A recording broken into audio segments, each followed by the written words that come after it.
Hello students, good morning. पिछली class में हम लोगों ने जो लिविंग वर्ल्ड है, जीव जगत है, जिसके अंतर्गत सजीवों के लक्षणों को पढ़ा था, जिसमें मैंने आपको दो बेसिक चीजें बताई थी कि सजीवों के अंदर प्रॉपर्टीज क्या होती हैं और डिफाइनिंग प्रॉपर्टीज क्या होती है। जिसके अंतर्गत हमने देखा कि जो प्रॉपर्टीज जो होती है वो आपके ग्रोथ है, रिप्रोडक्शन है, वो केवल प्रॉपर्टीज की बात कर रहे थे। और हम लोगों ने पढ़ा मेटाबॉलिज्म जो है वो किसके अंतर्गत आ रहा था? डिफाइनिंग प्रॉपर्टीज में। जो सेलुलर स्ट्रक्चर है वो भी किस में आ रहा था? डिफाइनिंग प्रॉपर्टीज में, यानी विशिष्ट गुण के। तो विशिष्ट गुण के कौन कौन से आ रहे थे? एक तो कौन से आ रही थी आपकी? उपापचय। एक कौन सा आ रहे थे? कोशिकीय संरचना। और तीसरी हमने एक और देखी थी, कौन सा? जीव द्रव्य। और एक और बात हमने पढ़ी थी, कौन सी? कॉन्शियसनेस। ये जो सभी के सभी कौन सी प्रॉपर्टीज की बात कर रहे थे हम लोग? डिफाइनिंग प्रॉपर्टीज की। और उससे पहले हमने कौन सी? केवल और केवल कौन सी होती है प्रॉपर्टीज? कौन कौन सी? ग्रोथ और रिप्रोडक्शन, वृद्धि एवं प्रजनन। ठीक है, आज अगली क्लास जो है, इस क्लास के अंदर हम लोग पढ़ेंगे जीव जगत की विविधता। क्या पढ़ेंगे? जीव जगत की विविधता। अब क्या है जीव जगत की विविधता, किस प्रकार से है? तो हमने कह दिया डाइवर्सिटी ऑफ लिविंग वर्ल्ड। ठीक है, तो जीव जगत की विविधता की बात करें हम लोग, पहले तो आपको ये तो हमने पढ़ लिया जीव जगत है क्या, सजीव क्या है, इसके अंदर पढ़ लिया। अब हम लोग आज पढ़ेंगे विविधता क्या है, डाइवर्सिटी किसे कहते हैं। देखिए, पृथ्वी पर जो पेड़ पौधे हो चाहे एनिमल्स हो, काफी जातियां पाई जाती हैं। अब ये जो जातियां हैं लगभग कितनी होती हैं? 1.7 से 1.8 मिलियन की बात करें। कहां से? 1.7 से 1.8 मिलियन जीवों की जातियां पाई जाती है। इसका मतलब इससे ही हम लोग क्या कह सकते हैं? जैव विविधता कह सकते हैं, जीवों की विविधता कह सकते हैं। अब ये जो जैव विविधता है ये हमने पढ़ लिया कि जीव जगत के अंदर बहुत सारी जो जातियां पाई जाती है, लगभग कितनी बात की? 1.7 से 1.8 मिलियन। देखो, ऐसा नहीं कि सर ह्यूमन भी एक जाति है, ऐसा नहीं। अब हमने कह दिया कि इतने सारे मनुष्य, तो वो हमारी ह्यूमन की पॉपुलेशन की बात हो जाएगी, जनसंख्या की बात हो जाएगी। स्पीसीज तो एक ही मानेंगे, ह्यूमन। ठीक है, तो इस प्रकार से बहुत सारी स्पीसीज होती है। स्पीसीज की लगभग अपने कितनी बात कर रहे हैं? ये एनसीईआरटी की लाइन है आपकी। 1.7 से 1.8 मिलियन की जो बात कर रहे हैं वो एनसीईआरटी की लाइन है। तो यहां से थोड़ा सा फैक्चुअल जो क्वेश्चन आ सकते हैं, उसके अंदर आपको देखना है कितनी जीव जातियां पाई जाती है। लगभग 1.7 से 1.8 मिलियन के आसपास। अब ये जो विविधता पाई जाती है, जिसे क्या कहते हैं हम लोग? जैव विविधता कहते हैं। क्या कहते हैं इसे? जैव विविधता। अब ये जीवों की इतनी सारी जो है जातियां पाई जाती है, स्पीसीज पाई जाती है। अब इसके लिए वैज्ञानिकों ने कहा कि भाई इनका जो है, इनको किस प्रकार से पहचानेंगे, कैसे करेंगे? इसका सबसे पहले हमें क्या करना पड़ेगा? पहचान करके इनकी नोमेनक्लेचर करना पड़ेगा। पहचान करनी पड़ेगी आपको, और पहचान करने के बाद आपको क्या करना पड़ेगा? नामकरण आपको करना पड़ेगा। तो पहचान और नामकरण की बात इन्होंने कही थी पहले, उसके बाद अपन देखेंगे बीच में और क्लासिफिकेशन भी ऐड हुआ था। तो यहां पे उन्होंने कहा कि पहले पहचान और उसके बाद क्या होगा? उसका नामकरण होगा, आइडेंटिफिकेशन होगा। ठीक है, अब आइडेंटिफिकेशन होने के बाद उसका नोमेनक्लेचर होगा। इसके लिए दो समितियां जो है वो उत्तरदायी हैं। सबसे एक पहली समिति जो है वो है आईसीबीएन। देखो, इनका पूरा नाम आपको ध्यान रखना है। एक तो कौन सी है? आईसीबीएन, और दूसरी कौन सी है? आईसीजेडएन। ठीक है, तो दो समितियां जो है बनाएगी, एक तो कौन सी? आईसीबीएन, और एक कौन सी? आईसीजेडएन। देखते हैं इन दोनों को हम लोग किस प्रकार से। एक तो आपको देखो, इसका पूरा नाम कई बार आपको ऑब्जेक्टिव टाइप जो क्वेश्चंस है उसमें पूछा जाता है। तो पहला हम लोग देखते हैं आईसीबीएन। क्या नाम है इसका? International code of botanical nomenclature. ठीक है, ये तो किसका नाम हो गया आपका? आईसीबीएन का। इसी प्रकार से आईसीजेडएन का क्या हो जाएगा? सेम है, सिर्फ बॉटनिकल की जगह चेंज हो जाएगा आपका zoological. International code of zoological nomenclature. ठीक है, तो ये आपको दोनों नाम याद रखना है। फुल फॉर्म भी पूछी जा सकती है कि आईसीबीएन का पूरा नाम, आईसीजेडएन का पूरा नाम। अब आप ये होती क्या है, आईसीबीएन जो है यानी नाम से स्पष्ट है, यहां पे बॉटनी और यहां पे क्या आ रहा है, जूलॉजी। तो बॉटनी जूलॉजी की बात करें तो बॉटनी यानी वनस्पति से संबंधित जो भी अध्ययन किया जाएगा, उनका जो नामकरण किया जाएगा स्पीसीज का, वो सारा किसमें आएगा, आईसीबीएन निर्धारित करेगा। ठीक है। और जितने भी एनिमल हैं, जीव जंतु है, प्राणी है, प्राणियों के संबंध में, प्राणियों के अंतर्गत जो भी नामकरण किया जाएगा वो किसके अंतर्गत आएगा, आईसीजेडएन के अंतर्गत आएगा। ठीक है। तो दोनों के फुल फॉर्म आपको यहां पे याद रखना है। यहां पे ये जो क्वेश्चन पूछने लायक है वो फुल फॉर्म का ही है। आपको 2-3 नाम दे देंगे अलग अलग ऑप्शन के अंदर और कह दिया जाएगा निम्नलिखित में से कौन सा जो है राइट है, सही ऑप्शन कौन सा है, उसको आपको चूज करना होता है। तो इसके अंदर आपको याद रखना है कि आईसीबीएन का पूरा नाम क्या है, international code of botanical nomenclature, जिसके अंतर्गत सभी जो भी वनस्पति है, पेड़ पौधे हैं, उनके बारे में जो नामकरण जो किया जाएगा वो सारा आईसीबीएन के तहत किया जाएगा। और आईसीजेडएन के तहत क्या किया जाएगा, जो भी प्राणियों के नाम है, जंतुओं के जो नामकरण है वो सारी की सारी उसके लिए संस्था जो समिति उत्तरदायी है वो कौन सी है, आईसीजेडएन। ठीक है। अब इसके बाद क्या हुआ कि इनके द्वारा भी कहा कि भाई इनका किस प्रकार से नामकरण करना है, कैसे करना है, उसके लिए कुछ नियम बनाए गए। क्या बनाए गए, रूल्स दिए गए, नियम दिए गए। ये नियम कौन कौन से, उसको अपन एक एक करके पढ़ते हैं। जो नियम है यानी नामकरण हमने जो पढ़ा है उसके किस प्रकार से नियम, जो नियमावली जो दी गई है वो किस प्रकार से दी गई है। तो उसके अंदर उन्होंने कहा कि नामकरण के अंतर्गत सबसे जो पद्धति प्रचलित है वो आपको बाइनोमियल नॉमेनक्लेचर काम में लेनी है। जो बाइनोमियल जो है यानी हमने बात की द्विनाम पद्धति।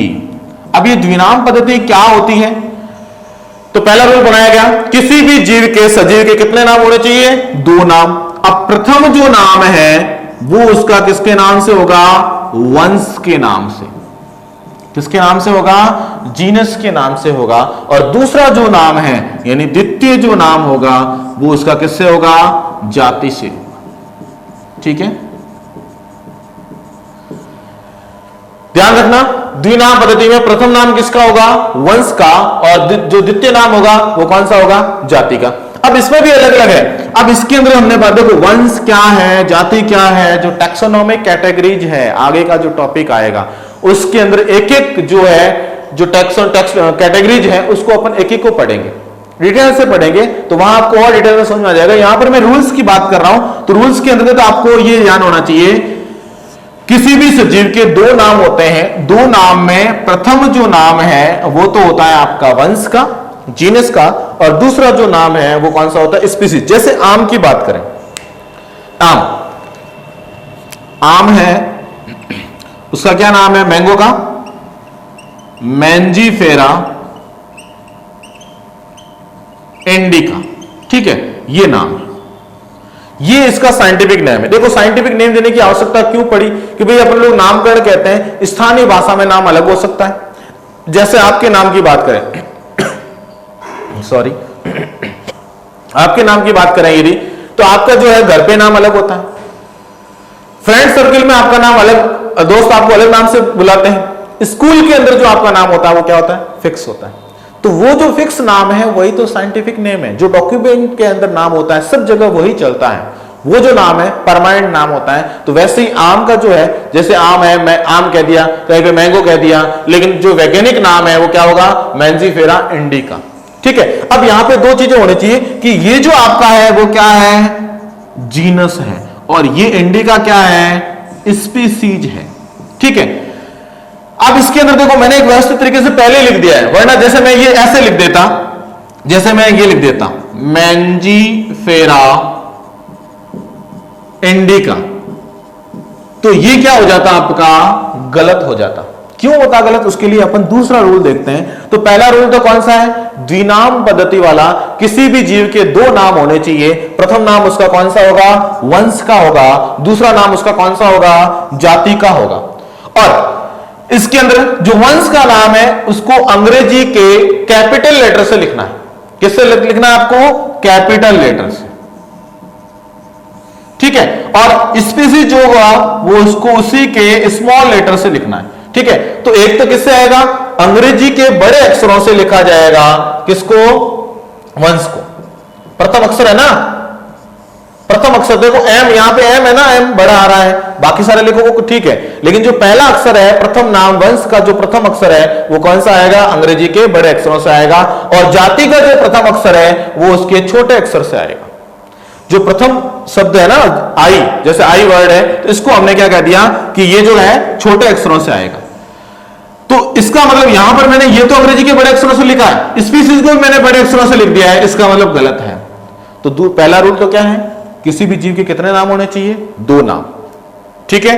द्विनाम पद्धति के अंतर्गत कहते हैं प्रथम नाम क्या होगा, उसका प्रथम पद होगा ना, प्रथम पद, प्रथम पद तो क्या होगा, सॉरी यहां पे प्रथम पद की बात करें तो प्रथम जो पद है वो वंश होगा, और द्वितीय जो पद है वो जाति। नाम भी लिख सकते हैं, कोई दिक्कत नहीं है, तो वंश और जाति हो गया। दूसरा रूल आपने क्या देखा यहां पे, वंश का नाम है उसका पहला जो अक्षर है उसको अंग्रेजी के बड़े अक्षरों से लिखते हैं, जबकि जाति के नाम का उसका जो पहला अक्षर है अंग्रेजी के स्मॉल लेटर से लिखते हैं, छोटे अक्षर से लिखते हैं। तो याद रखना ये मैंजीफेरा इंडिका जो है नाम राइट आंसर होगा। ये एनसीईआरटी का एग्जांपल है, इसलिए आपको याद रखना है, ठीक है। अब देखिए जैसे हमारी बात करें होमो सैपियंस, होमो एच बड़ा आएगा, सैपियंस एस क्या आएगा, छोटा। एच तो क्या आएगा, होमो के अंदर एच क्या आएगा, बड़ा, सैपियंस के अंदर एस क्या आएगा, छोटा आएगा, ठीक है। तो यहां पर अपन बात करेंगे, आगे की बात करें तो दूसरा रूल आपके हो गया कौन सा, कि जो आपका जीनस का प्रथम अक्षर है उसको अंग्रेजी के बड़े अक्षरों से, और स्पीसीज का प्रथम अक्षर है उसको अंग्रेजी के छोटे अक्षरों से लिखा जाता है। अब तीसरी बात आपको ध्यान ये रखनी है कि यदि आपने कोई भी नाम लिखा है, कोई भी जो नाम लिखा है उसको आपको क्या करना है, लैटिन भाषा में लिखना है। कौन सी भाषा में, लैटिन भाषा में, ठीक है। अब लैटिन भाषा की हम लोग बात करें तो लैटिन के अंदर, या लैटिन के अंदर नहीं हो तो उसको लैटिनीकृत करना है, बनाना है। लैटिन भाषा ऐसी है उसमें चेंजेस बहुत कम होते हैं। प्राचीन पद्धति की हम लोग बात करें तो लैटिन के अंतर्गत है, इसलिए हम लोगों को उसको किस भाषा में लिखना है, लैटिन भाषा में। यदि लैटिन भाषा में वो नहीं ले रहे हो आप तो उसको लैटिनीकृत करना है, ठीक है। जैसे हमने कह दिया हिंदी की इंग्लिश करते हैं ना, ये इंग्लिश की हिंदी करते हैं आप लोग, तो यहां पर हमने कह दिया लैटिन भाषा के अंदर लैटिनीकृत में करते हैं। अब देखो आप कह रहे हो कि भाई इंग्लिश में क्यों नहीं, अब इंग्लिश में बहुत ज्यादा चेंजेस बहुत ज्यादा होते हैं, नई नई जो वर्ड्स है उसके अंतर्गत हम लोग कहते हैं चेंजेस आते रहते हैं, जबकि इसमें क्या है, फिक्स है। लैटिन के बाद एक दूसरी भाषा कही जाए तो वो कौन सी है, संस्कृत, ठीक है। तो यहां पर हमने कह दिया कि पहला हो गया आपका कौन सा, द्विनाम पद्धति के अंतर्गत होना चाहिए। दूसरा कौन सा हो गया आपका कि प्रथम वंश का प्रथम अक्षर क्या होना चाहिए, कैपिटल लेटर से, और वन स्पीसीज का प्रथम अक्षर कैसा होना चाहिए, स्मॉल लेटर से। तीसरा कौन सा हो गया, सभी के सभी जो आपने नाम लिखे हैं, नाम बनाए हैं, वो कहां से लेने चाहिए, लैटिन भाषा से, ठीक है। अगला रूल की हम लोग बात करें, अगले रूल के अंदर बात करें आप, तो यहां पर जैसे हमने रूल के साथ आपको समझना है कि यहां पर जैसे अपन बात करें मैंजीफेरा इंडिका, मैंजीफेरा इंडिका, अब देखो इसको यदि अपन हाथ से लिख रहे हैं तो आपको दोनों को सेपरेटली अंडरलाइन करनी पड़ेगी। यदि दोनों को हाथ से लिख रहे हैं ना तो हम लोग को अंडरलाइन करनी पड़ेगी, या फिर हमने कह दिया नहीं हम तो प्रिंट करवाएंगे सर, प्रिंट करेंगे या कंप्यूटर के अंदर टाइप करेंगे, तो उसको किससे लिखोगे, इटालिक, जैसे ऐसे इटालिक तिरछा लिखना है। इटालिक का मतलब कैसा लिखना है आपको, तिरछा, ठीक है ना।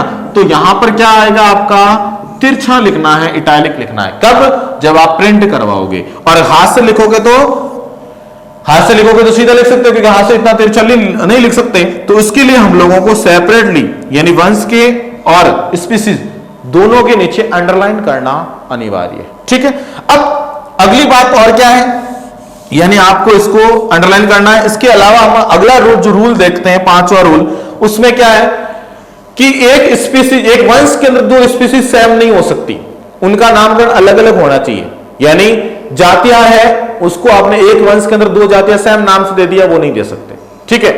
उसके अलावा यदि एक स्पीसीज को एक से अधिक वैज्ञानिकों ने खोजा है, भाई स्पीसीज खोज ली, पहले आके वो कह दे नहीं मैं पहले लेके आया हूं, वो तो बाद की बात है, किसने लाया किस प्रकार से। लेकिन यदि आपने अपना नाम अपने तरीके से अलग रख दिया, भाई होता ना घर पे दादाजी कहते हैं मैं नाम अलग रखूंगा, फिर पापा कहते हैं नहीं मैं ये नाम रखूंगा, निकनेम ये होगा, तो वो सब जो है वो अलग अलग नाम रख रहे हैं।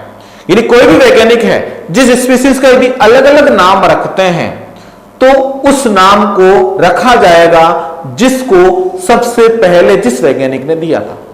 ठीक है, यानी दादाजी ने आपका नाम सबसे पहले रखा तो दादाजी वाला नाम ही प्रचलित रहेगा, बाकी वाला नाम वैल्यू नहीं रहेगी। तो यहां पर हमने क्या कह दिया कि जो भी वैज्ञानिक खोजते हैं, एक से अधिक नामों को यदि खोजा जाता है किसी स्पीसीज के नामों को, तो उसमें वही नाम जो वैलिड रहेगा जो उस वैज्ञानिक द्वारा सबसे पहले खोजा गया। उस जाति का नाम सबसे पहले किस वैज्ञानिक ने खोजा गया था उसका नाम है जो वैलिड रहेगा, और उसके पीछे भी और वैज्ञानिक का नाम लिख सकते हैं। जैसे मैंजीफेरा इंडिका की बात करें तो मैंजीफेरा इंडिका को जैसे मैंने कह दिया कैरोलस लीनियस ने उन्होंने खोजा था, तो यहां पर पीछे लिख सकते हैं लिन।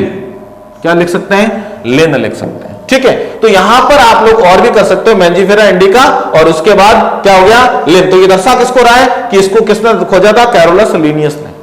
कार्ल वॉन लिन था उनका नाम भी, लेकिन उन्होंने भी अपने द्विनाम पद्धति के अंदर कैरोलस लीनियस कर दिया। ठीक है ना, तो द्विनाम पद्धति जो है वो किसके द्वारा दी गई? Carolus Linnaeus. कैरोलस लीनियस ने द्विनाम पद्धति दी गई। इससे पहले एक मैं बात करूं लगभग 1623 की, तो गैस्पर्ड जो बोहीन है, गैस्पर्ड बोहीन जो साइंटिस्ट हैं, उन्होंने अपनी बुक पिनॉक्स के अंदर इस द्विनाम पद्धति को बताया था। तो सबसे पहले किसने बताया था? गैस्पर्ड बोहीन ने। लेकिन 1758 के अंदर कैरोलस लीनियस ने अपनी बुक लिखी थी, कौन सी? सिस्टेमा नेचुरी। कौन सी बुक? सिस्टेमा नेचुरी जो बुक लिखी उसके अंदर इस द्विनाम पद्धति को प्रचलित किया। तो सबसे पहले प्रचलित करने का जो श्रेय है वो किसको जाता है? कैरोलस लीनियस को। इसलिए कैरोलस लीनियस को द्विनाम पद्धति का जनक या फिर फादर ऑफ टैक्सोनॉमी कहा जा सकता है। तो यहां पर हम लोग कहते हैं, बता तो दिया था किसने? गैस्पर्ड बोहीन ने पिनॉक्स में। ये एनसीईआरटी में नहीं है, लेकिन ये आपको याद रखना जरूरी है कि कैरोलस लीनियस द्वारा सिस्टेमा नेचुरी नामक जो बुक है उसके अंदर आपको द्विनाम पद्धति के बारे में बताया गया था। ठीक है, अब द्विनाम पद्धति आ गई, यानी हमने कह दिया द्विनाम पद्धति दे दी, नामकरण दे दिया। अब नामकरण के बाद कई समस्याएं भी उत्पन्न होगी कि भी किस प्रकार से नामकरण को रखा जाए। इस तरह से पूरा जो अध्ययन है, जीवों का अध्ययन पॉसिबिलिटी नहीं है। तो वहां पर एक चीज लाई गई, क्या? वर्गीकरण लाया गया। क्या लाया गया? वर्गीकरण लाया गया, क्लासिफिकेशन।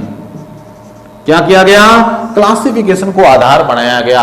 अध्ययन के लिए किसको आधार बनाया? क्लासिफिकेशन। ठीक है, तो इस क्लास के अंदर हमने क्या क्या देखा कि जो द्विनाम पद्धति, सबसे पहले कि जो जीव जगत है उनके अंदर क्या पाई जाती है? विविधता पाई जाती है। कितनी जातियां? लगभग 1.7 से 1.8 मिलियन जीवों की जातियां पाई जाती है, जिन्हें हम लोग क्या कहते हैं? जैव विविधता कहते हैं। ठीक है, अब इस जैव विविधता के अंदर हम लोग बात करें क्या होगी? एक तो पहचान है और उनका क्या करना है? आपको नॉमेनक्लेचर करना है, नामकरण करना है। तो इसके लिए संस्था कौन सी थी? आपकी दो प्रकार की संस्था हमने पढ़ी है, एक तो कौन सी? ICBN और एक कौन सी? ICZN। ठीक है, international code of botanical nomenclature and international code of zoological nomenclature. इन दोनों संस्थाओं द्वारा ये नामकरण के जो नियम बनाए गए, जिसके अंदर नियम जो है उनके अंदर पहला रूल आपका कौन सा है कि कोई भी जीव हो उसके दो नाम होने चाहिए। दो नामों के अंदर प्रथम जो पद है वो कौन सा होगा? वंश का होगा, जीनस का होगा, जबकि जो द्वितीय पद है वो किसका होगा? स्पीसीज यानी जाति से। अब इन दोनों नामों की बात करें तो ये जो नाम है उसके अंदर जो प्रथम नाम है उसको वंश के प्रथम अक्षर को अंग्रेजी के कैपिटल अक्षर से लिखते हैं। किससे लिखते हैं? इंग्लिश के कैपिटल लेटर, जैसे कि M है, ये कैपिटल लेटर से लिखते हैं। जबकि स्पीसीज का जो पहला अक्षर है वो अंग्रेजी के कौन से? स्मॉल लेटर से लिखा जाता है। ठीक है, तो ये रूल हो गया। तीसरा हमने बात की कि कोई भी जो नाम है उसको किस में आना चाहिए? लैटिन भाषा का होना चाहिए, यानी उसका जो उद्भव है ना वो लैटिन भाषा से लिया जाना है। यदि नहीं है लैटिन भाषा का तो उसे लैटिनीकृत कीजिए। ठीक है, अब अगली बात कौन सी थी कि कोई भी जो है यदि नाम अपन लिखते हैं, यदि हाथ से लिखते हैं तो जीनस और स्पीसीज को अलग अलग लिखते हैं, वंश और जाति को अलग अलग लिखते हैं, और वंश के नीचे अंडरलाइन और जाति के नीचे भी क्या करते हैं? अंडरलाइन। लेकिन यदि प्रिंट आउट करते हैं, अपन प्रिंट करते हैं, छापते हैं, तो वहां पर आप लोग लिख सकते हो कि इसमें इटालिक में तिरछे लिखे जाने चाहिए। ठीक है, अगली हम लोग बात करें तो यहां पर अपन बात करते हैं कि यहां पर दूसरी बात हम लोग करें, यदि किसी के अंदर वैज्ञानिकों ने जो नाम कहा है कि भाई एक वैज्ञानिक ने खोजकर 2-3 वैज्ञानिकों ने उसके नाम को खोजा है, यदि 2-3 वैज्ञानिकों ने नाम को खोजा है तो हम लोग बात करेंगे उस नाम को पहले रखा जाएगा जिसको सबसे पहले खोजा गया। ठीक है। नेक्स्ट, यदि जिस वैज्ञानिक ने खोजा है उसके पीछे वैज्ञानिक का नाम भी लिख सकते हैं, जैसे मैंजीवेरा इंडिका, इसके बारे में कैरोलस लीनियस ने बताया था तो उसका पीछे नाम लिख दिया क्या, लिन। क्लियर। तो ये सारे के सारे आपके जो रूल हो गए किसके, नामकरण के, किस प्रकार से नामकरण किया जाता है, जीव जो जातियां उसका नामकरण कैसे करते हैं, और ये सब जो द्विनाम पद्धति है उसको प्रचलित करने का जो श्रेय है वो किसे जाता है, कैरोलस लीनियस को। लेकिन कैरोलस लीनियस ने तो कब बताया, 1758 की बात करें, 1758 की बात है, लेकिन उससे पहले 1623 के अंदर किसने, गैस्पार्ड जो बोहाइन है उसने अपनी पुस्तक कौन सी, पिनॉक्स के अंदर इस पद्धति को बता दिया था। लेकिन इसको सबसे ज्यादा प्रचलित करने का जो श्रेय है वो किसने किया था, कैरोलस लीनियस ने। कब किया, 1758 में। अपनी बुक का नाम कौन सा, सिस्टेमा नेचुरी। तो ये इंपॉर्टेंट आपको याद रखना है, सिस्टेमा नेचुरी। ठीक है ना। तो सिस्टेमा नेचुरी है, वो बुक लिखी थी किसने, कैरोलस लीनियस ने। तो इस प्रकार से इन्होंने जो है, हमने कह दिया भाई ये जो नामकरण की पद्धति अपनाएगी और इस तरह से नामकरण दिया गया। अब इससे समस्या वैज्ञानिकों के सामने ये उत्पन्न होगी कि ये सारे के सारे हम लोग नामकरण जो कर रहे हैं, लेकिन इससे तहत जो है सभी जीवों का नामकरण संभव नहीं है। जब सभी जीवों का नामकरण संभव नहीं है तो एक और बीच में एक आधार बनाया गया। किसको आधार बनाया गया, वर्गीकरण को आधार बनाया गया। किसको आधार बनाया गया, वर्गीकरण को, क्लासिफिकेशन। ठीक है। इस वर्गीकरण के जो आधार बनाया गया है उसके अंतर्गत अपन देखते हैं कि किस प्रकार से जीवों को क्लासिफाई करेंगे, कैसे करेंगे। उनका पहले आइडेंटिफिकेशन करना होता है, उसके बाद आइडेंटिफिकेशन कर ली, उसके बाद आपको जो है उसका क्लासिफिकेशन करो और फिर उसका नॉमेनक्लेचर करो। ठीक है। अब यहां पर देखो, अपन एक एक पद को एक आराम से अच्छे से पढ़ेंगे। टैक्सोनॉमी, यहां पे एक ब्रांच है वर्गीकी जिसे हम लोग कहते हैं टैक्सोनॉमी। क्या कहते हैं, टैक्सोनॉमी। तो वर्गीकरण के अंतर्गत हम लोग बात करें, जो वर्गीकी है यानी क्या, टैक्सोनॉमी। ये जो वर्गीकी है दो ग्रीक शब्दों से मिलकर बनी है। कौन कौन से, एक जो शब्द है वो तो आपका कौन सा है, टैक्सिस, और दूसरा कौन सा है, नोमोस।